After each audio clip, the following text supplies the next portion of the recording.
अब हम आगे चलते हैं हमारा current and future prospects of biomass pyrolysis. यहाँ पे हमने कुछ और डिस्कस करना है, ठीक है, कि हमारे करंट और फ्यूचर प्रोस्पेक्ट्स क्या हैं बायोमास पायरोलिसिस के।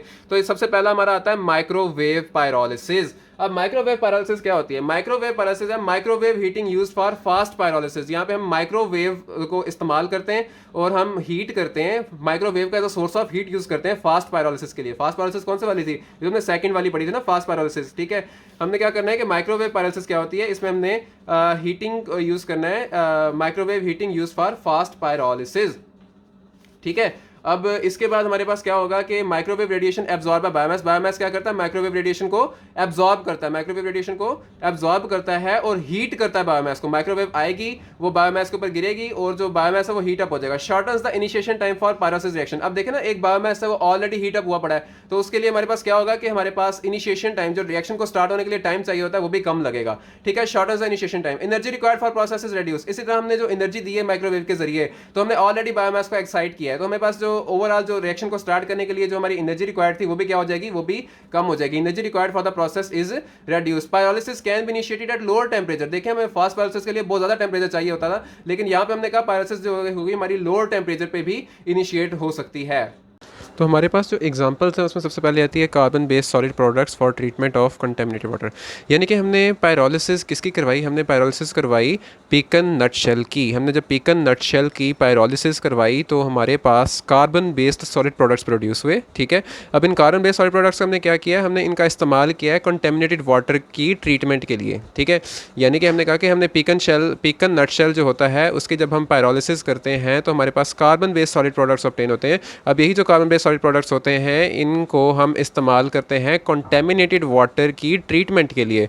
अब हमने कहा कि to study the physical and chemical effect of the microwave on biomass, तो ठीक है। अब हमने क्या किया? अब हमने जब स्टडी करनी थी physical and chemical effect of microwave on biomass, यानी जो बायोमास है उसके ऊपर हमारी अगर हम उसके ऊपर माइक्रोवेव फेंकते हैं, अगर हम बायोमास के ऊपर माइक्रोवेव फेंकते हैं तो उसके फिजिकल और केमिकल इफेक्ट क्या होते हैं। तो इस चीज़ को स्टडी करने के लिए हमने क्या किया? हमने इंटरमीडिएट कंपाउंड्स, जो हमारे इंटरमीडिएट पायरोलिसिस प्रोडक्ट्स जो थे ना, हमने उनको निकाला, उनको निकाल के उनकी एनालिसिस की, ठीक है। हमने एनालिसिस की, एनालिसिस के ज़रिए हमने अंदर पहचाना, हमने मतलब स्टडी की कि इसके ऊपर कौन कौन से फिजिकल और केमिकल इफेक्ट आ रहे हैं।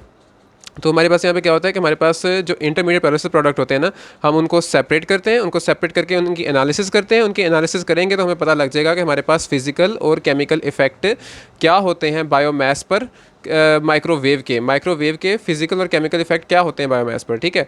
Performance for carbon based products was tested for lead ion removal, ठीक है। अब हमने कहा ना यहाँ पे कि हम कार्बन बेस्ड प्रोडक्ट्स कैसे बनाते हैं?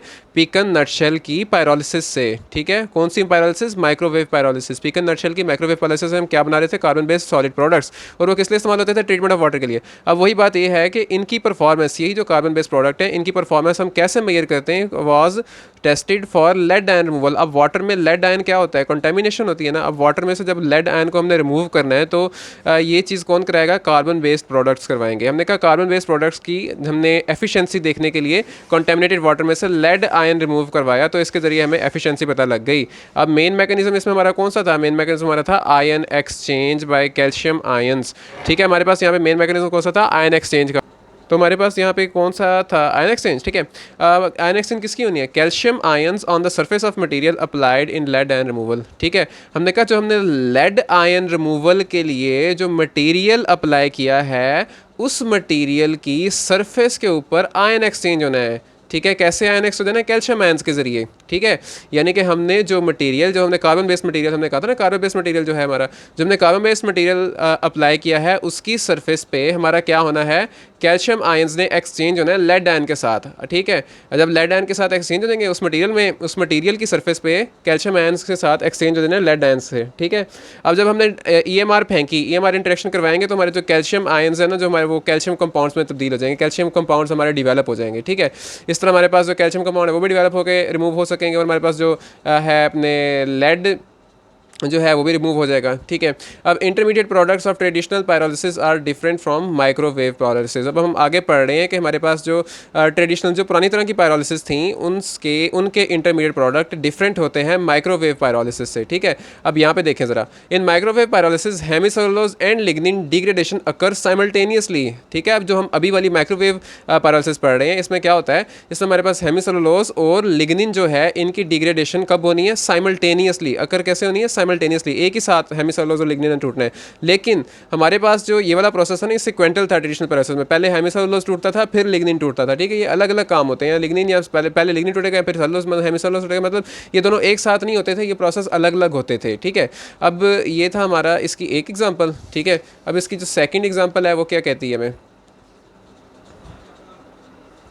फिर हमारे पास जो सेकंड एग्जांपल है वो क्या कहती है कि सेकंड एग्जांपल में हमने क्या देखा, हमने presence of microwave एब्जॉर्बेंट्स during the microwave fast pyrolysis was studied. यानी कि हमने माइक्रोवेव फास्ट पायरोलिसिस जब करवाई, ठीक है, क्या करवाई, माइक्रोवेव फास्ट पायरोलिसिस जब हमने करवाई तो उसमें हमने क्या डिटरमिन किया, उसमें डिटरमिन किया कि हमारे माइक्रोवेव एब्जॉर्बेंट कौन कौन से मौजूद हैं, तो वो हमने उनकी प्रेजेंस को मेजर करने के लिए हमने क्या कराई, माइक्रोवेव फास्ट पायरोलिसिस करवाई।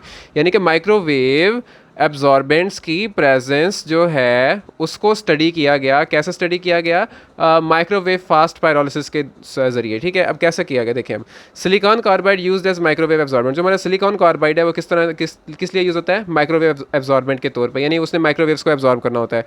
अब wood sawdust and corn stover were pyrolyzed by microwave. हमने क्या किया, हमने वुड सॉडस्ट लिया और कॉर्न स्टोवर लिया, इनको क्या करवाया, इनको पायरोलाइज करवाया। पायरोलाइज कैसे कराया, माइक्रोवेव्स, यानी कि माइक्रोवेव पायरोलिसिस किसकी कराई हमने, वुड सॉडस्ट की और कॉर्न स्टोवर की। अब वुड सॉडस्ट जो था ना, वुड सॉडस्ट जो था उसने हमें मैक्सिमम यील्ड दी, किसकी, बायो ऑयल की मैक्सिमम यील्ड दी, कि कितनी दी, 65% वेट दिया और कितने टेम्परेचर पे दिया, 480 डिग्री से टेम्परेचर पे दिया। और बायोमास फीडिंग हमने उसकी कितनी रखी थी, 2 ग्राम पर मिनट, ठीक है। ये किसकी थी, सॉडस्ट की। सॉडस्ट की बात देख लें कि सॉडस्ट ने हमें 65% वेट दिया 480 डिग्री से टेम्परेचर पर, बायोमास फीडिंग हमने कितनी रखी थी, 2 ग्राम पर मिनट। अब जो कॉर्न स्टोवर था उसने मैक्सिमम यील्ड कितनी थी, 64%, ठीक है। देखिए राउंड अबाउट ही ना दोनों की, लेकिन इसका 480 डिग्री सी और इसका टेम्परेचर कितना है, 490 to 560 degree C. Presence of microwave absorbents is commercially feasible technology, ठीक है। ये कमर्शियल फिजिबल टेक्नोलॉजी है माइक्रोवेव एब्जॉर्बेंट्स की प्रेजेंस, ठीक है। अब देखें ओवरऑल सेकंड एग्जांपल हमने क्या किया, सेकंड एग्जांपल में हमने माइक्रोवेव एब्जॉर्बेंट्स की प्रेजेंस को डिटरमिन किया है। सिलिकॉन कार्बाइड जो था वो हमारा माइक्रोवेव एब्जॉर्बेंट था। फिर आगे हमने बात की कि हमारा जो वुड सॉडस्ट और कॉर्न स्टोवर जो होते हैं उनको पैरालाइज करवाया, ठीक है। फिर हमने देखा कि वुड सॉडस्ट के जरिए हमें 65% वेट का बायो ऑयल मिला, जबकि हमारे पास कॉर्न स्टोवर से 64% वेट मिला। इसका ये टेम्परेचर था, इसका ये टेम्परेचर था, इसकी ये फीडिंग कैपेसिटी थी। तो ये सब चीज़ें थी हमारी सेकंड एग्जांपल में।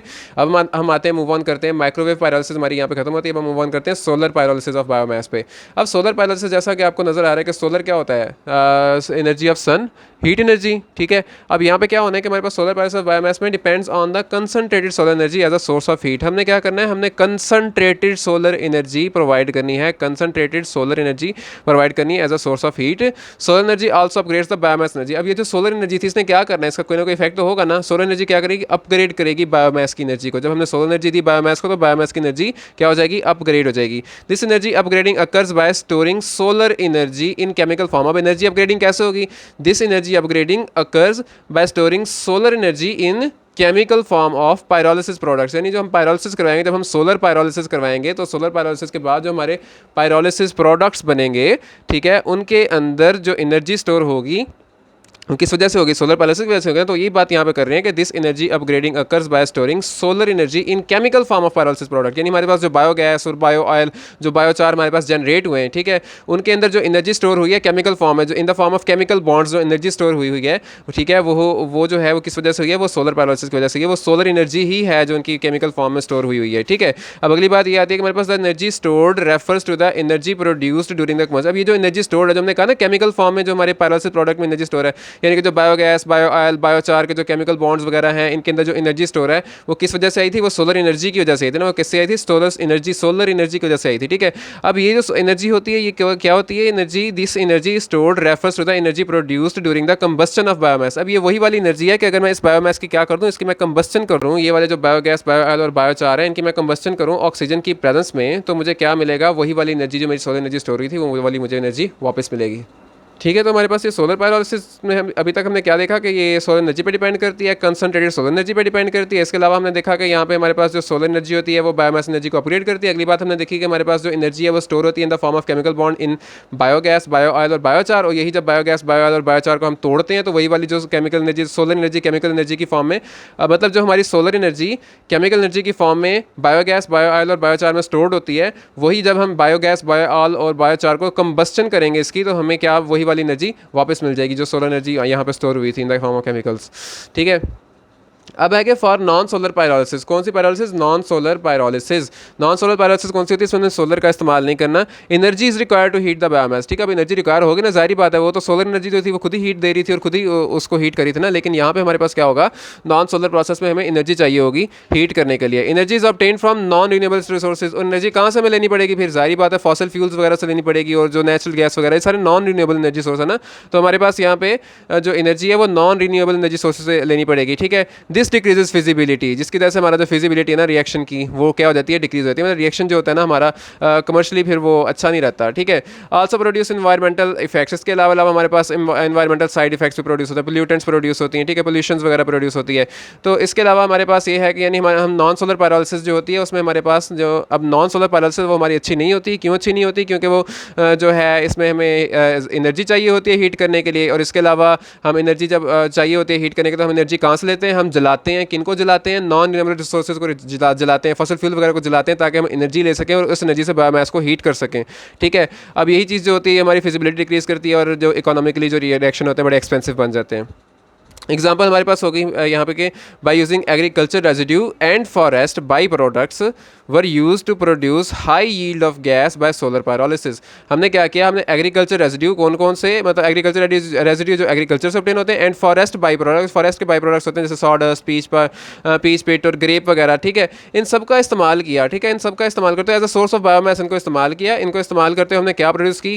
गैस की हाई यील्ड प्रोड्यूस की। अब ये किस पे डिपेंड करता था? फैक्टर्स कौन कौन से फैक्टर थे? टाइप ऑफ बायोमास, किस तरह का बायोमास लिया है, तो वो हमें बताता था कि कितनी यील्ड हमारी गैस की प्रोड्यूस होती है। हम डिफरेंट तरह के बायोमास में डिफरेंट तरह की गैस की यील्ड प्रोड्यूस होती है। इस तरह टेम्परेचर पे भी 800 से 2000 डिग्री सी हम टेम्परेचर रखते होते हैं इसका, और रेट्स ऑफ हीटिंग हम 10 से 150 डिग्री सी पर सेकंड हम इसकी रेट्स ऑफ हीटिंग रखते हैं।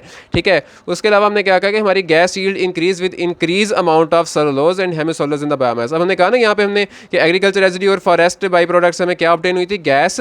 और गैस कितनी ऑब्टेन हुई है वो डिपेंड करती थी हमारे पास इन 3 फैक्टर्स पे। कौन कौन सा? बायोमास कौन सा इस्तेमाल किया है, टेम्परेचर कितना रखा है, हमने रेट ऑफ हीटिंग क्या रखा है। ठीक है, इन 3 चीज़ों से डिटरमिन होता था कि हमारे पास जो गैस है वो कितनी यील्ड में प्रोड्यूस हो रही है। अगली बात ये है कि गैस यील्ड जो होती है वो इंक्रीज होती है अमाउंट ऑफ सेलुलोज हेमिसोलुलोज से। यानी हमारा जो बायोमास है उसमें जितना ज़्यादा हम सेलुलोज दें, उसमें जितना ज़्यादा हम हेमिसोलुलोज और सेलुलोज देंगे, उतना ही ज़्यादा क्या होगा कि उसके अंदर वो गैस की यील्ड जो है उससे हमें ज़्यादा मिलेगी। यानी जब हम ऐसा बायोमास इसके अंदर सेलुलोज हेमिसोलुलोज ज़्यादा होगा उसका इस्तेमाल करेंगे तो हमें गैस यील्ड भी क्या मिलेगी? ज़्यादा मिलेगी। अगर हम हाई टेम्परेचर का इस्तेमाल करते हैं तो तब भी हमारी गैस यील्ड बढ़ जाती है। अगर हम हायर रेट ऑफ हीटिंग इस्तेमाल करते हैं तब भी हमारी गैस फॉर्मेशन बढ़ जाती है। ठीक है, पाइन सॉडस्ट का अगर हम एग्जाम्पल लें, ठीक है, ये पाइन सॉडस्ट हमारा यहाँ पे एक एग्जाम्पल है कि अगर हम पाइन सॉडस्ट को एग्जाम्पल लें तो वो हमें 63.58% हमें गैस प्रोड्यूस करता है एट कितने टेम्परेचर पे? 2000 डिग्री सी पे, और रेट ऑफ हीटिंग कितना रखना है? 50 डिग्री सी पर सेकंड पे। ठीक है, ये थी हमारी एक एग्जांपल जिसमें हमने क्या किया? हमने एग्रीकल्चर रेजिड्यू और फॉरेस्ट बाई प्रोडक्ट्स के जरिए हमने क्या प्रोड्यूस किया? हमने गैस प्रोड्यूस की। और यहाँ पे हमने देखा कि हमारा सेलुलोज और हेमिसोलुलोज वाले जो बायोमास होते हैं वो ज़्यादा अच्छी अमाउंट ऑफ गैस देते हैं। इसी तरह हाई टेम्परेचर भी हमें अच्छी अमाउंट ऑफ गैस देता है, इसी तरह हाई रेट ऑफ हीटिंग भी हमें अच्छी अमाउंट ऑफ गैस देता है।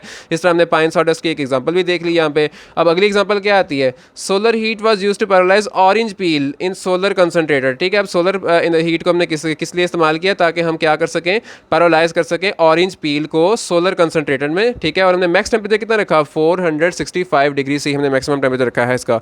It resulted in chemical suitable for pharmaceutical and chemical industries. ठीक है, हमने क्या किया? जब हमने सोलर हीट की, सोलर हीट के जरिए ऑरेंज पील को क्या कराया? पैरालाइज कराया। कितने टेम्परेचर पे पैरालाइज कराया? 465 डिग्री सी पे जब हमने पैरालाइज करवाया ऑरेंज पील को, तो हमारे पास जो केमिकल्स ऑब्टेन हुए थे वो किस लिए सूटेबल थे? फार्मास्यूटिकल कंपनीज यानी दवाइयों वाली कंपनीज के लिए, एंड केमिकल इंडस्ट्रीज के लिए। वो वाले केमिकल जो हमें ऑब्टेन हुए इन 2 इंडस्ट्रीज के लिए बड़े सूटेबल केमिकल थे। ठीक है, अब हमने कहा कि हमने यहाँ पे क्या लिया? Orange peel. ठीक है, अब हमने कहा ऑरेंज पील के अलावा हम चिकन लिटर का भी इस्तेमाल कर सकते हैं ना। Other materials like chicken litter have also been used as biomass for solar pyrolysis. Solar pyrolysis के लिए हमने चिकन लिटर को भी भी as a source of biomass use किया हुआ है। अब यहाँ पर हमारे पास जो आता है कि हमारा theoretical values of pyrolysis products are, हमें बायो ऑयल जो है 51.5% वेट मिलता है और गैस में 4.8% मिलता है, चार में 43.7% ऑब्टेन होती है सोलर पायरोलिसिस से। तो यहाँ तक हमारे पायरोलिसिस का टॉपिक था। इंशाल्लाह नेक्स्ट वीडियो मिलते हैं। अल्लाह हाफिज़।